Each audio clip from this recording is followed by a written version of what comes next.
Welcome to Face, the program that frontally discusses political and social issues in Nigeria. The weekly program brought to you on Wednesday by 6 p.m. Nigerian time, anchored by Prince Ewemade Concourse, powered by GCSDN. Join us.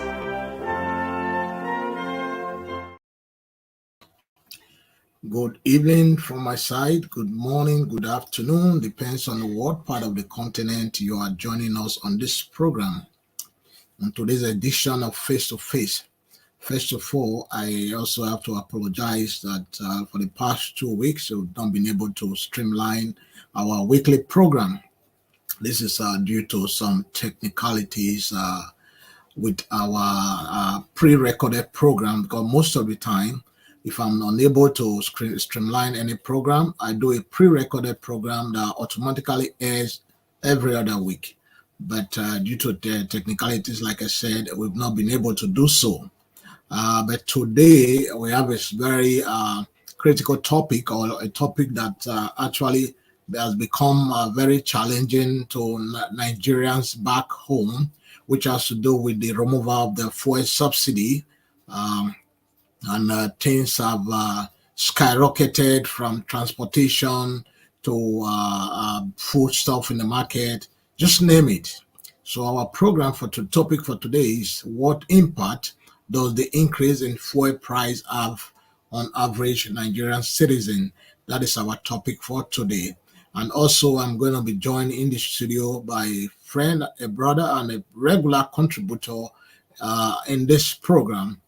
We are waiting for him to join us. But before then, let me just run through some of the issues that's going on. Given the elimination of fuel subsidies in Nigeria, the price of fuel has significantly increased.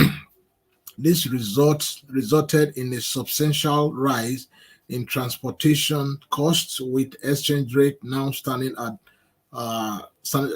with the exchange rate of the pounds to naira at over 1,000 naira. We have a lot of questions that we will be asking our guests on this program today. But before we continue, let me just put a clip regarding the fuel scarcity in Nigeria, so you can also see for yourself, especially for those of you many of the fuel stations who are in diaspora. Has proved pump price of 189 naira per litre. The Nigerian Midstream and Downstream Petroleum Regulatory Authority has assured Nigerians of adequate supply of petroleum product, warning against panic buying by citizens. 502 naira. We are suffering to them because we have refused to help ourselves. The announcement that was made yesterday was supposed to take effect, if at all, from July 1st. So we are just opportunists who have decided to take over whatever was said. And this is very sad. And that is why this country is what it is today. It's bad. It's bad. It's people that want the government to be saying government is not good, though. Government is not good. They are the people. Well, they never buy for a new price, though. It's the same food price. They never increase them. The one they buy down, they want to sell higher price. Mr. President may have announced that subsidy is gone, but not for people who already have products to be selling for us less than 24 hours, 502. That is inhumanity to human. So this property here is in my property.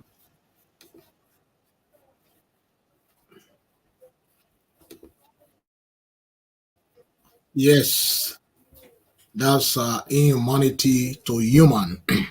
Yes, we're still waiting for our guests, but however, the program must continue. You see, we are talking about the impact that the removal of the fuel subsidy has on average Nigerian. Yes, it has become very challenging for Nigerians, especially the Nigerian workers, the average people, the commoners. It has been very difficult on them, for them to be able to transport from one point A to point B. And the government, I think, in my own opinion, they lack they lack the planning and the understanding of how economy should be run. Because the reason I said that is that, okay, you want to remove the fuel subsidy. You know very well that the removal of the fuel subsidy is going to trigger inflation. It's going to increase the cost of food, living, cost of everything from transportation, because food is being transported by vehicle. It's not being transported by human, but vehicle, you have to put in the vehicle in order for you to transport from point A to point B. Okay, there should have been a palliative put in place before the removal of the subsidy. That should have been the first thing they should have thought about.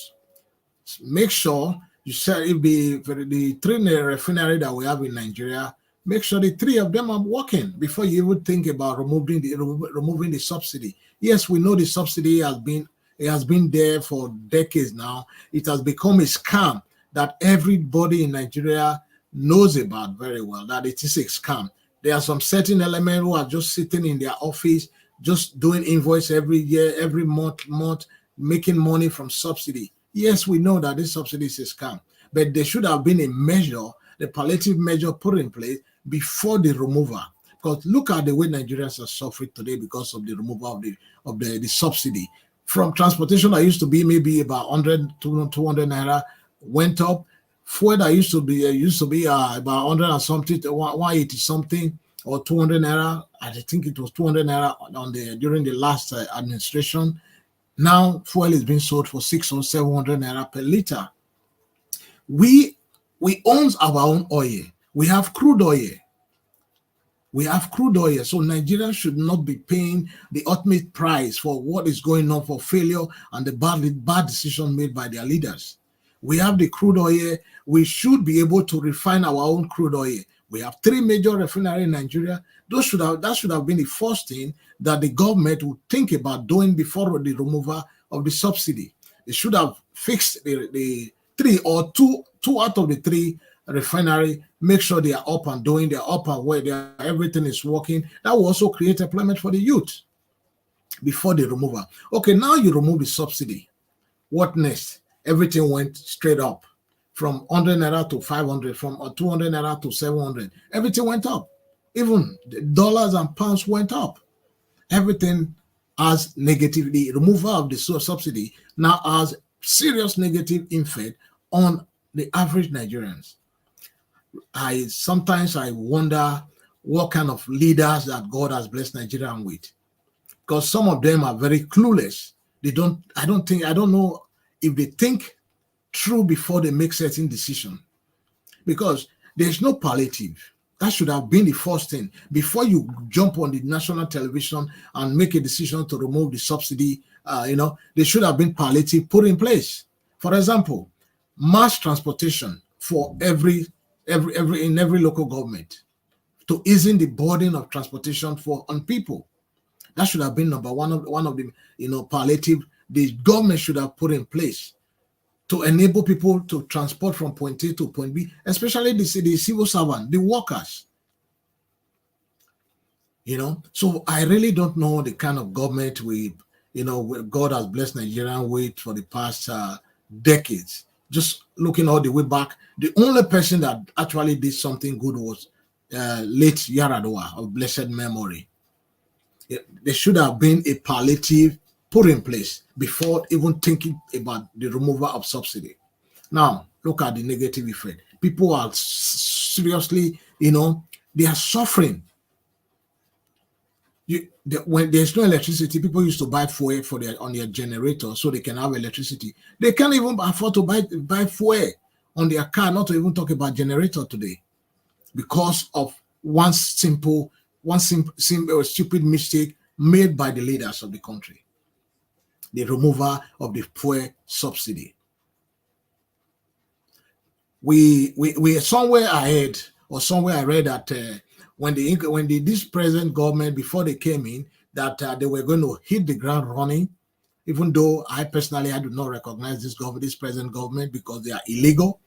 It didn't win the election. It didn't win the 25%, which is mandated by the Constitution of Nigeria, 25% from the Federal Capital Territory, Abuja. It didn't win it. and the election was a sham, according to the EU report and the other CSO, civil society organization report.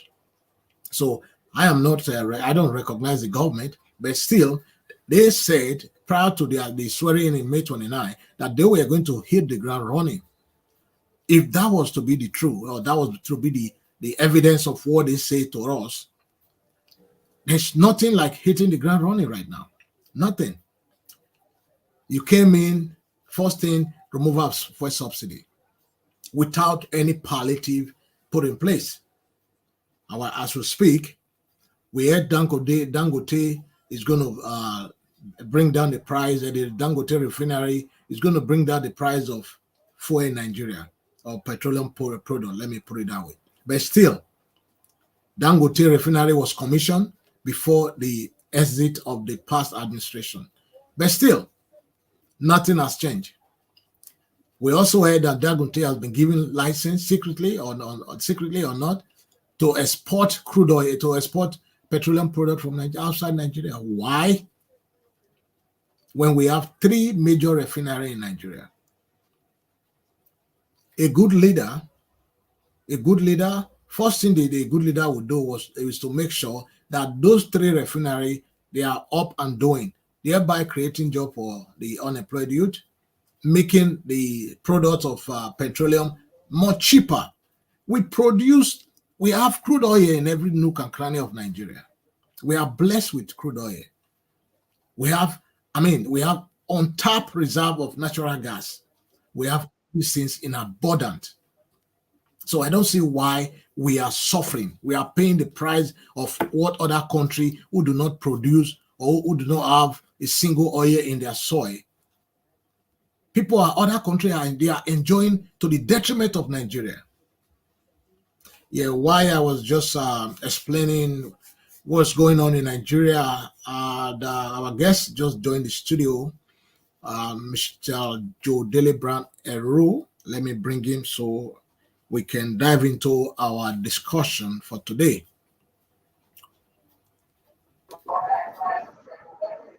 Brian, welcome to the studio, sir. Yes, sir. Give me 1 second. I'll try to fix my camera.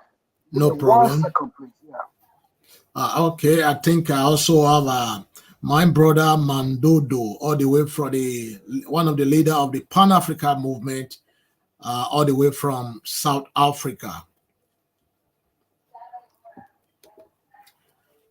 My brother, Your Excellency Mandodo, you are welcome to the program today, sir. Thank you so much. I would like to express gratitude and my appreciation to this paradigm shift discourse in terms of shaping politics. Politics has been at the center of our discourse recently due to the. Yeah, we'll come to that. First of all, just introduce yourself to our audience so they can know who you are before we dive into the program. Oh, gratitude. Thank you so much, Your Excellence. Yeah. My name is Honorable Madondo. I'm in the Pan-African Dialogue, which is a sense of Pan-Africanists, mainly lecturers from many universities around the globe. Thank you so much. I rest my case. Thank you. It's good to have you on the program today. I will come back to you in a minute. Just 1 second. I'll come back to you again. Okay, our topic for today, if you are just joining us on this program, our topic for today is what impact does the increase in fuel prices have on average Nigerian citizen? You are very much aware that the removal of subsidy in Nigeria by the president and the critical administration in Nigeria has triggered mass inflation, crisis, queue at the police station. I'm going to replay a video of the fuel scarcity and resident in those states queuing to buy fuel or to fill their tanks.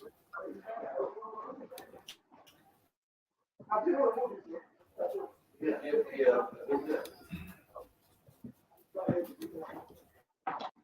my gosh. What is wrong with this camera? It transformed how we sell.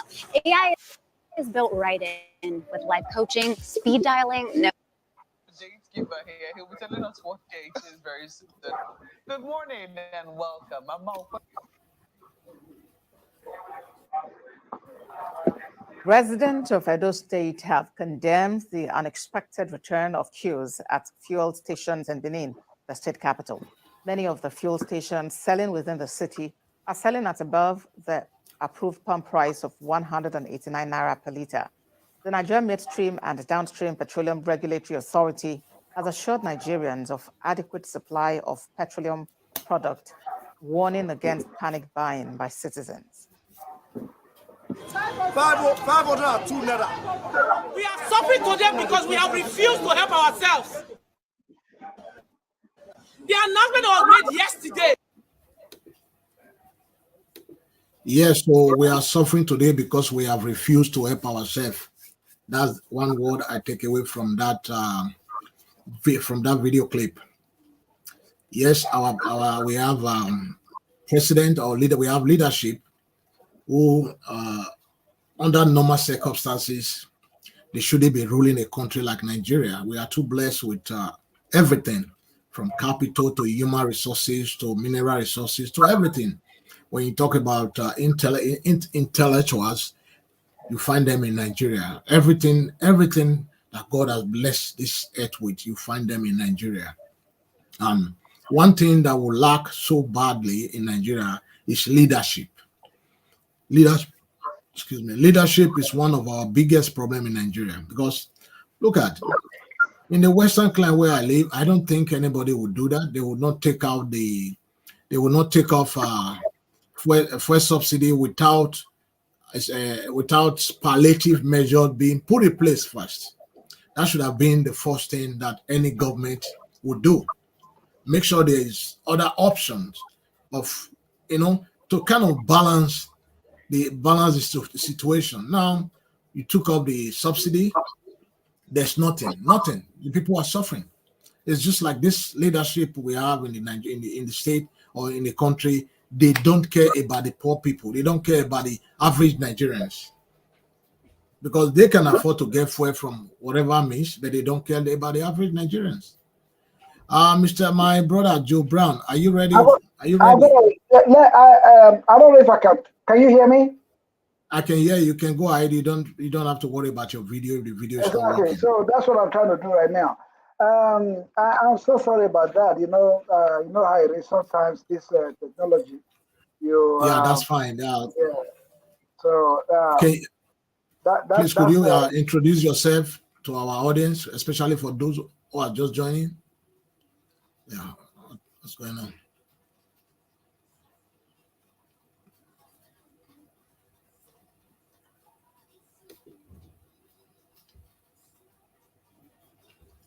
I think the two guests are having some technical glitches, according to INEC. Anyway, the program must continue. So the leadership of Nigeria, they failed Nigerians. They failed woefully, and this is just a continuation of the last administration. Well, I'm not surprised, because the last during the campaign season, the caretaker president Bola Ahmed Tinubu said it was going to continue from where the previous government stopped. Hello, Mr. Joe Brown. Yeah, it's good to have you back. You. Can you hear me? I was greeting the audience. I don't know what happened again. I went backstage. Okay, no, you were offline. You were offline. We couldn't hear you. I'm sorry. Yes, my name is Joe Brown Idelero, from Dallas, Texas. I'm happy to join you again on this program. As usual, it is my pleasure to make my own opinion on your program. Thanks for having me. Without wasting time, go ahead. Thank and you so much. Let's just dive into the program. You know, this program is usually about 35 minutes, 45 minutes maximum. Right. How can an ordinary Nigeria endure these challenging circumstances, considering the removal of the fuel subsidy and all that? How can they endure? The fuel subsidy that has been removed in Nigeria, I think there's a lot of questions about that the citizens are asking. Many people still believe that fuel subsidy is a scam, and some believe also that there has not been anything like that. There has not been anything like fuel subsidy. The reason is, if there was subsidy, now that it has been removed, obviously there's supposed to be savings from removing the subsidy. What subsidy means, basically, fundamentally, is that the government subsidize, certain things, especially like in this fuel case, the government has been, taking some responsibility, making it easy for the citizens to be able to afford it.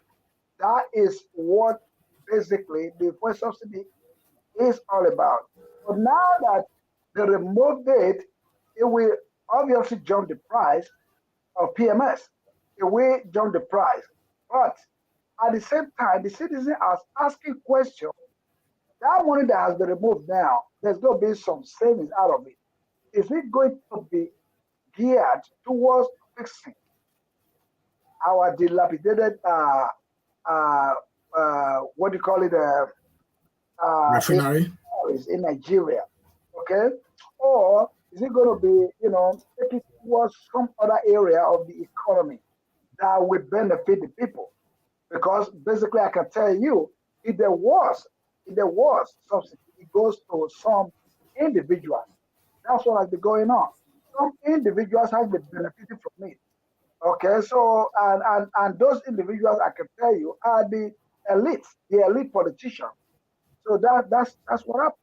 Now that it has been removed, we have a new government who just made this proclamation that they are removing this fuel subsidy. Nigerians are demanding all over the world what is going to happen next. Now the fuel prices has jumped up over 200 to 300%.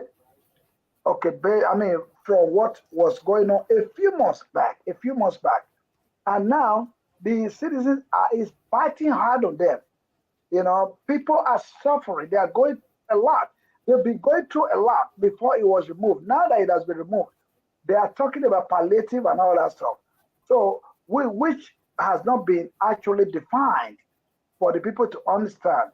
The removal has caused a lot of pains to the citizens. We don't know what the government is up to, what they're going to do about it. I hope they come up with something quick. Otherwise, that place is, I'm not going to say what will happen next. I don't even know. Thank you so much. I think our brother, Honorable Madodo, is having some technical glitches, according to INEC. But let me just bring him on so he can also weigh in on the program. Honorable Madodo, can you hear me? Yes. Okay. Well, yeah, our topic for today is we're talking about the removal of fuel subsidy in Nigeria and the impact that it has on the average Nigeria. What is your take on it, please? Thank you so much. I would like to express my gratitude for being invited to this very important session. Right. Currently, I'm divorced from the actual dynamics in Abuja, wherever every state in Nigeria. I'm not well acquainted with the nitty-gritty information or what is unfolding at this present juncture in the Republic of Nigeria. But ascending from a Pan-Africanist point of view, I'm sure that the removal of these subsidies with regards to oil supplies in the Republic of Nigeria is uncouth and is uncalled for. Why I'm subscribing this? Because it has a cataclysmic and seismic impact to the Nigerian economy. Nigeria is an oil exporting nation, having Nigerian citizens who are queuing for fuel. We are witnessing meandering queues for Nigeria, but Nigeria is an oil exporting nation. So the daughters and sons of Nigeria at this present juncture are being denied access to enjoy what they've inherited soon after decolonization. So this is the problem we have with the resource governance in Africa. So right now I'm baffled and I'm astonished and flabbergasted to see our continent being a victim of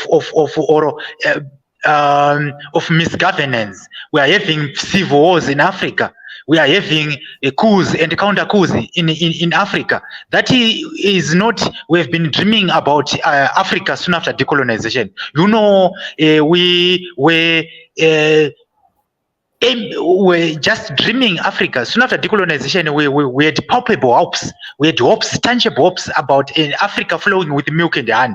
In the Africa we are seeing right now, the Africa we are witnessing this 21st century, or the Africa we are witnessing from the at this period, from the nascence of decolonization, is not the Africa we fought for, and is not the Africa that has been dreamed in the by Dr. Kwame Nkrumah. Is not the Africa which is in the writings of Dr. Kwame Nkrumah. Was Africa what we are witnessing right now is not the third world. Africa is not pleasing to all of us. So we need to ascend. We need also to coalesce as a Pan-Africanist to recalibrate Africa, to reposition Africa, to solve this mess. We have a plethora of challenges on the table as Africa. My dear brother and friend, Professor Plo Lumumba, always narrated this unfolding dynamics in Africa. So thank you so much for creating this room to diffuse ideas, to cross-pollinate ideas over the continent of Africa. But the continent of Africa we're witnessing right now, it's not what we are.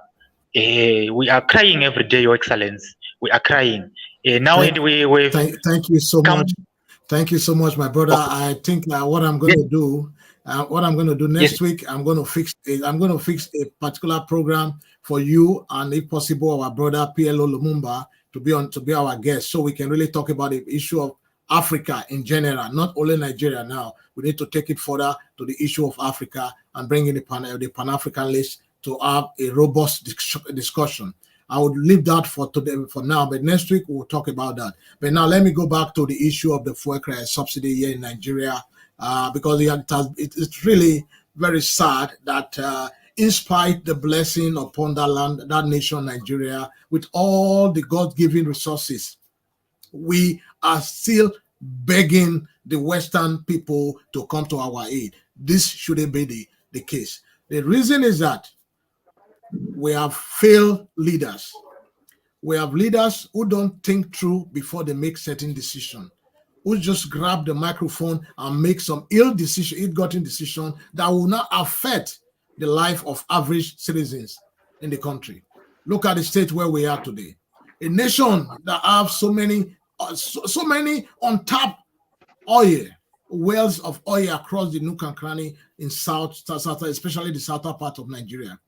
We are not supposed to be paying more than $1 or $2 for a liter of fuel, but the case is different today. We are paying more than that. Venezuela, look at Venezuela, for example. Look at Brazil. They don't have this. They don't have what we have. Look at Libya during the era of late Mama Gaddafi of blessed memory. We are paying the ultimate price because of failed leaders. Anyway, let me move on to the next question for my brother Joe Brown Delero.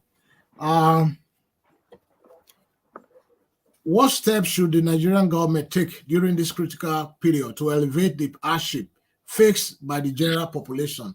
The question is for you, my brother Dele Ero. Okay, well, thank you.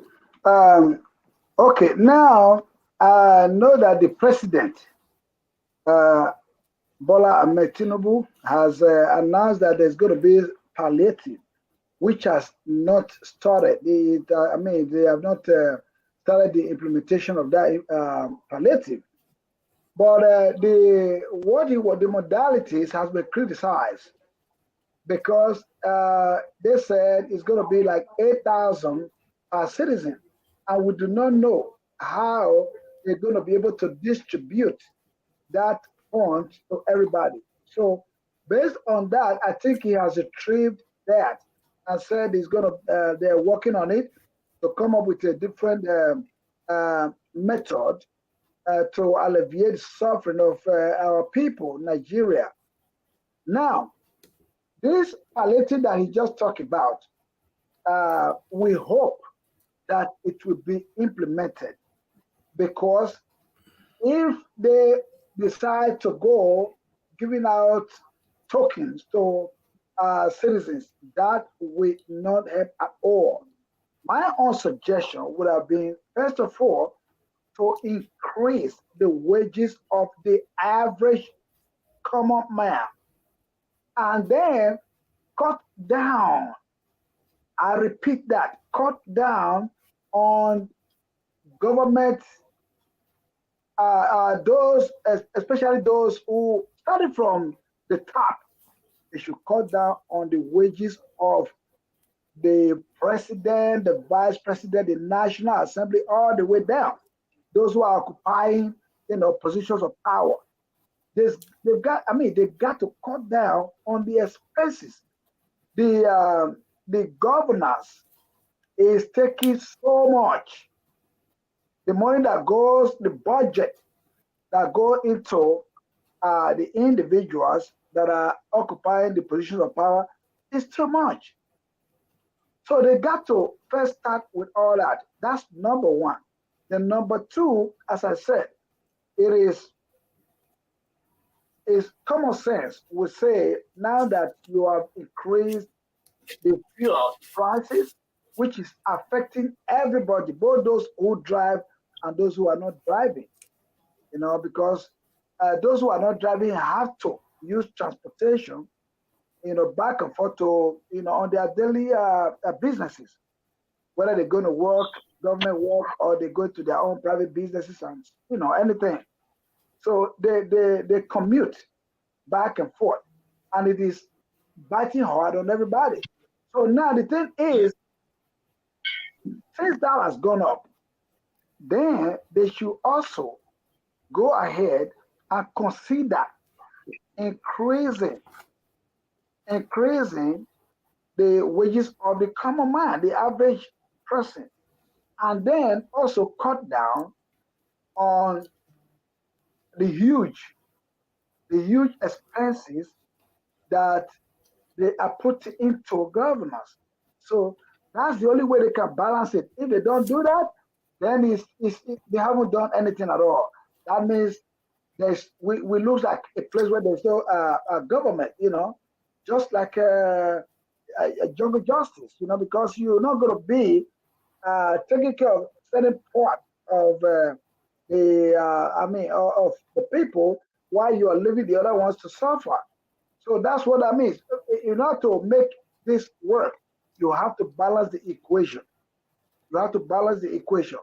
That means for those of them who are occupying the positions of power, they should be able to take the pay cut, and then use that one to increase the wages of the common man. That's going to be another way to balance it up. Or if you come up with this palliative, forget about disbursing money to individuals, to people. No, look for a way out. Okay, you can give transportation. You can give a free transportation to people. Take that money, take it to the grassroots, and make sure the average man benefits from it.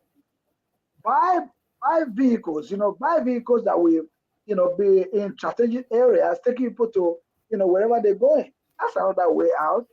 That's another way out. There are so many ways that this can be done to alleviate the suffering of the people. Thank you.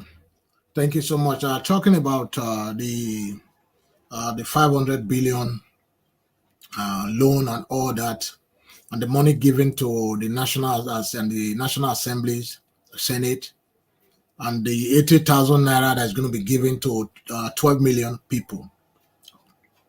First of all, so I'm on the opinion that that the 12 million people that they are going to give the 80,000 naira to, are they the only people that is suffering in Nigeria? The answer is no. How did they come up with that list of 12 million people?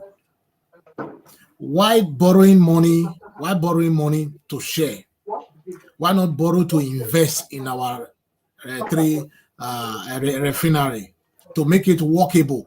At the end of the day, generate money as well from those three refinery to pay back this loan.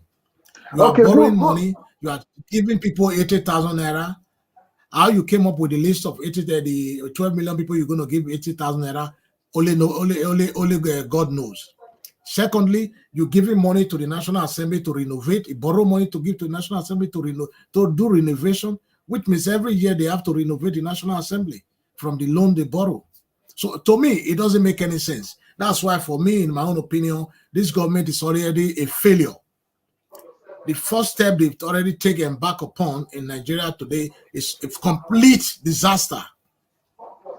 The Tinubu has failed already. So we are just hoping and praying that the judiciary, which have the final say when it comes to the issue of election in Nigeria, for them to do the right thing, to stand with the truth. Even if they are going to stand alone, they should stand with the peace, stand for the truth. And the truth is, Tinubu did not win the election. Point blank. So, okay, sir. Sorry to cut. I'll give you time to talk. I'll give you time to talk. Sometimes we get very angry when we look at certain things that is going on in our nation, because we are so blessed. We have men of capacity. We have intellectuals. We have people that can actually put things right in that country. But because of greed and all that, they wouldn't want to do it. They want to continue to enslave the masses. But when it comes to election season, they offer them peanut to vote for them or to buy their vote. So borrowing money to share, for me, is dead on arrival.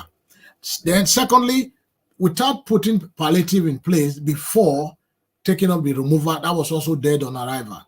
Because it would have been much better for him to, put palliative in place. We are going to remove subsidy next month. We'll put palliative in place this month. So that way, that will cushion the hardship on the people. Now you just took up the subsidy, boom, like somebody pulling off a plug from the car. When you pull off a plug from the car will stop working. That's what it did. You pull off the plug from the car will stop working. Now look at the crisis. Everything's skyrocketed, food, everything, transportation, everything. Now you are telling us you want to put palliative in place, give 12 million people 80,000 naira. Give that money to your family. They don't need it. Fix the 3 refinery. That should be your number one priority. Yeah, you can have the floor.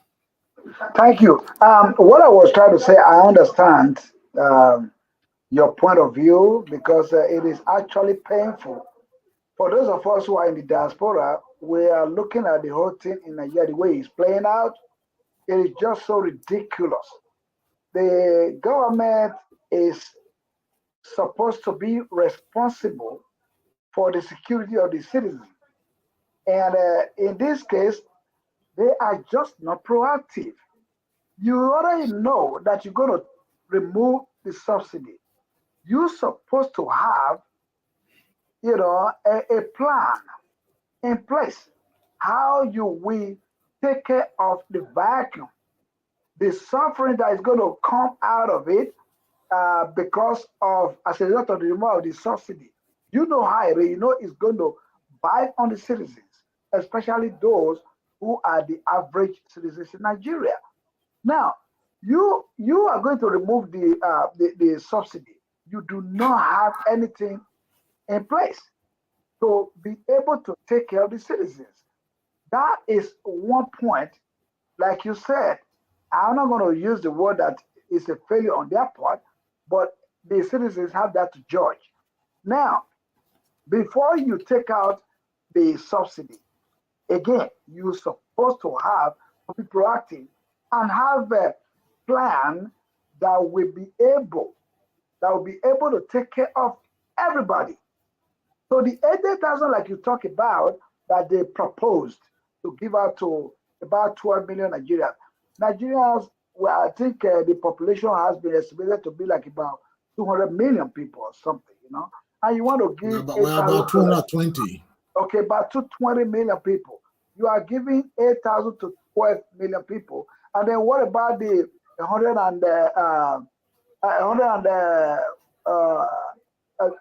13. Oh, so 103, 103, 100, sorry, no, 203. No, 203. 203 million.